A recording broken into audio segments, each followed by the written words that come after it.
I suppose the two headline ones were Spurs and Manchester United, which perhaps is the wrong way of saying it. Perhaps the headlines are Brentford and Hull. Yeah. I mean, how good were Hull? Hull did everything that you would would have wanted them to have done if you were a Hull City fan or if you were a football fan. Compete, be aggressive, be organised, hard to break down, defend deep and make sure that you don't give better forwards and better players than you space. Be good on set pieces, attack everything, win first balls, win second balls, scrap for your life. And for Manchester United, they fell short in those areas in that first 25, 30 minutes of the game. And Manchester United yesterday had over 75% possession. And they have struggled at times more against sort of what would be teams that play deeper. But it's a massive wake-up call. And for Hull, I mean, brilliant, absolutely brilliant. To come up from the Championship, we said it last season with Leeds and Sunderland, sort of what would be leading the way of being aggressive and physical. And we saw Coventry on Friday night, and it was a tough first game. That's the best team in the league they're playing against. But they've signed physically strong players. You know, Frank's gone down the physical route because this league now, it's got good technical players, it's got good quality, but you cannot lose out physically to anybody. And Hull, more than matched. In fact, to be fair, they were better than Manchester United physically in the game.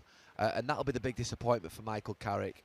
He comes from a solid background of course, you've got to try and use your quality, you've got to try and combine and pass and play, but you've got to win the battle, you've got to win the fight, you've got to make sure you win your individual duels, you've got to make sure that you play better than your the guy that you're playing against. And that just didn't happen yesterday for United. There were too many of them well below par, and he'll want that to be a blip. I think there'll be a calmness about him. I think that he's got a home game next weekend against Ipswich, obviously who had a good win this weekend, so it can't stretch into next weekend. You know, that's got to be dealt with by then, and they've got to be back at it. But what it did highlight was that Manchester United defensively, that defence isn't good enough. No, it isn't. No, but to be fair, they know it probably. They rebuilt the forward line last year because that was a problem the year before.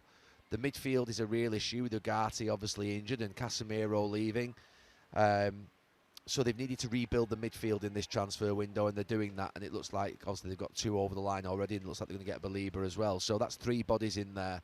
They've obviously got to go and deliver, but they do need, and if they've got the money on it, I don't know, but they do need a centre-back, they do need full-backs, they just do. I mean, there's no other way of saying it really, and yeah, I think that was highlighted. You don't want to be conceding goals on set pieces and getting outdone on duels and sort of what would be the fight in the game. That'll be the disappointing thing for Michael Carrick.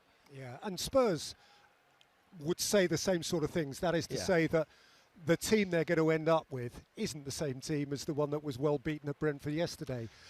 No. Once they've finished in the market and once key players are back, Porro, of course, a big example, back from the World Cup and so on, having won it.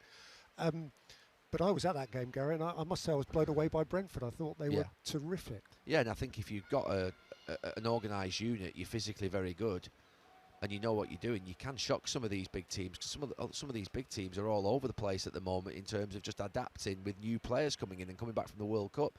So you can really shock them. And Brentford are a well-organised, well-drilled unit who know what they're doing.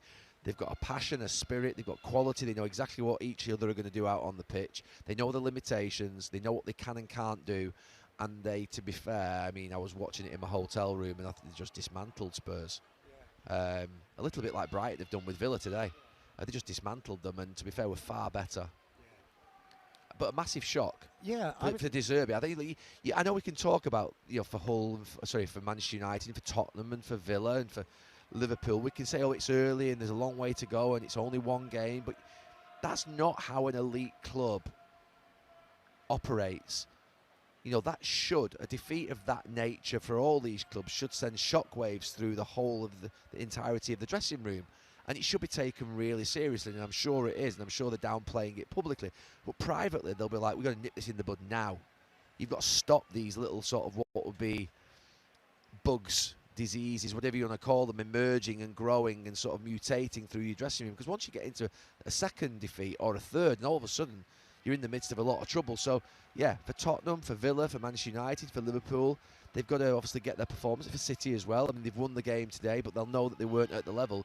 And Arsenal are going to be feeling really confident right now. They're probably, it's the most sure I've ever been after game one that we're going to see a team Premier League champions.